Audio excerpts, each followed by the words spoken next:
O sol mergulhou no horizonte, lançando longas sombras sobre a movimentada cidade de Fortaleza. As luzes de neon ganharam vida, pintando as ruas com tons vibrantes à medida que a noite se desenrolava. Entre o mar de pessoas e veículos, estava um homem chamado Gabriel, um homem de 34 anos com uma vida que estava prestes a tomar um rumo sombrio. Gabriel trabalhava como engenheiro de software, passando os dias programando em um prédio comercial indefinido. O zumbido dos computadores e as batidas rítmicas dos teclados eram o pano de fundo de sua rotina diária. Nessa noite em particular, porém, Gabriel decidiu libertar-se da monotonia e comparecer à festa de aniversário de um amigo no coração da cidade. O local era um bar moderno, pulsando com música e risadas.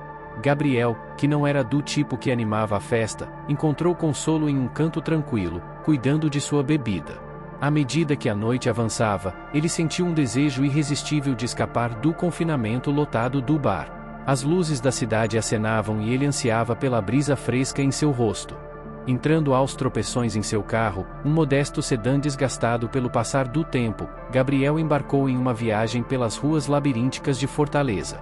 A cidade, viva com seu próprio batimento cardíaco, parecia guiá-lo enquanto ele navegava pelas curvas e cruzamentos. Sem o conhecimento de Gabriel, o destino tinha outros planos para ele naquela noite.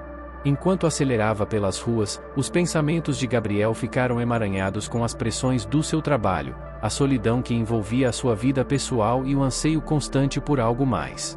Perdido em suas contemplações, ele não percebeu o pedestre atravessando a rua à sua frente. A colisão foi repentina e violenta. O baque nauseante reverberou pelo ar quando o carro de Gabriel atingiu o homem desavisado. O tempo pareceu congelar por um momento, o mundo girando em uma dança distorcida de caos.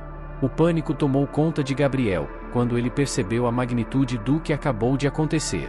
Seu carro parou bruscamente, os ecos do impacto ainda ecoando em seus ouvidos. Tremendo, Gabriel saiu, com o coração batendo forte no peito. A rua era um quadro de horror, com os espectadores paralisados em estado de choque e o corpo sem vida do pedestre esparramado no asfalto.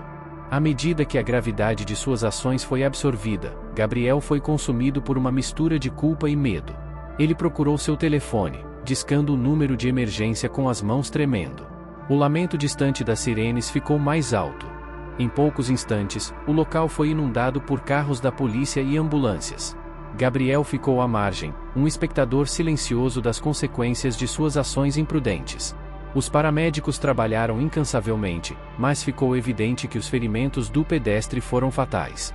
Uma sensação de pavor tomou conta de Gabriel enquanto ele observava a tragédia que se desenrolava.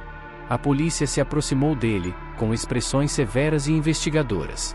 A mente de Gabriel disparou enquanto ele recontava os acontecimentos que levaram ao acidente. Ele cooperou com as autoridades, fornecendo um relato detalhado do incidente. O peso de suas ações pesava sobre ele, a realidade de uma vida perdida pairando pesadamente no ar. À medida que a investigação avançava, Gabriel viu-se enredado numa teia jurídica. Foram recolhidas declarações, foram recolhidas provas e as rodas da justiça giraram com uma eficiência implacável. A cidade que antes oferecia consolo, agora parecia uma jaula, com seus edifícios imponentes fechando-se sobre ele enquanto aguardava o julgamento iminente. Os dias transformaram-se em semanas e a vida de Gabriel tornou-se uma confusão de tribunais, advogados e noites sem dormir.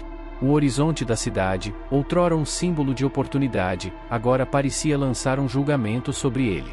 O peso da culpa pesava sobre seus ombros, ameaçando esmagá-lo sob seu fardo. Numa noite fatídica, enquanto Gabriel dirigia pela cidade que se tornará uma paisagem assustadora, ele sentiu uma presença estranha em seu carro. Um arrepio percorreu sua espinha quando ele olhou ao redor, meio que esperando ver uma figura fantasmagórica.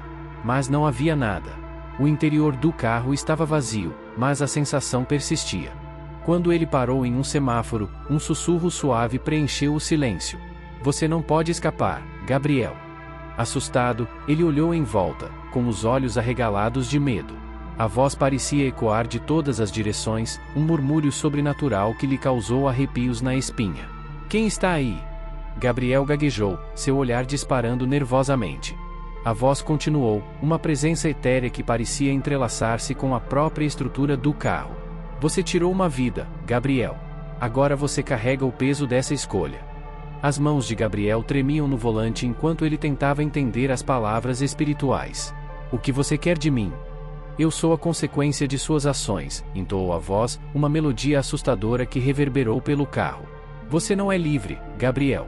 Você carrega a alma daquele que você matou. Um suor frio brotou na testa de Gabriel quando a realidade de sua situação foi absorvida. Ele não estava sozinho em seu carro, ele era assombrado pelo espírito do homem que havia matado. O pânico tomou conta dele enquanto ele lutava para compreender a reviravolta sobrenatural que se abateu sobre ele. Os dias que se seguiram tornaram-se um pesadelo surreal para Gabriel. A presença em seu carro ficou mais forte, a voz desencarnada um lembrete constante da vida que ele extinguira. O sono tornou-se indescritível enquanto ele era atormentado por pesadelos vívidos e pelos sussurros implacáveis que ecoavam na escuridão. Desesperado por respostas, Gabriel procurou o conselho de líderes espirituais, buscando redenção ou uma forma de se livrar da presença fantasmagórica. No entanto, todas as tentativas foram inúteis, pois o espírito permaneceu preso a ele, um espectro intangível que se recusou a se libertar. O julgamento surgiu no horizonte, lançando uma longa sombra sobre a existência já fragmentada de Gabriel. Enquanto estava sentado na sala do tribunal, o peso do olhar da vítima parecia atravessar as paredes do tribunal. O julgamento decorreu com uma inevitabilidade sombria, e as provas pintaram um retrato contundente das ações de Gabriel. O promotor, uma figura severa com um olhar penetrante, pintou Gabriel como um indivíduo imprudente e insensível que havia tirado uma vida insensivelmente.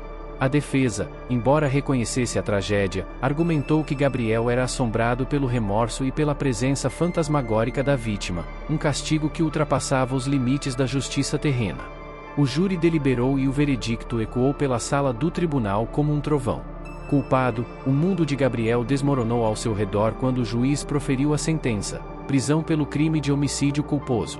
Quando Gabriel começou a cumprir a pena, a presença fantasmagórica persistiu, uma companheira implacável na sua solidão. A cela da prisão tornou-se um cantinho de remorso e desespero, as paredes ecoando os sussurros torturados do espírito. Os dias se transformaram em meses e os meses em anos. O espírito outrora vibrante de Gabriel definhou, sendo substituído pela casca vazia de um homem sobrecarregado pela culpa e pelo peso espectral da vida que ele havia tirado. A cidade lá fora, com seu ritmo incessante e luzes vibrantes, era uma lembrança distante enquanto ele definhava no frio confinamento de sua cela. Na quietude da noite da prisão, a voz fantasmagórica falou mais uma vez. Sua punição não são apenas as grades dessa prisão.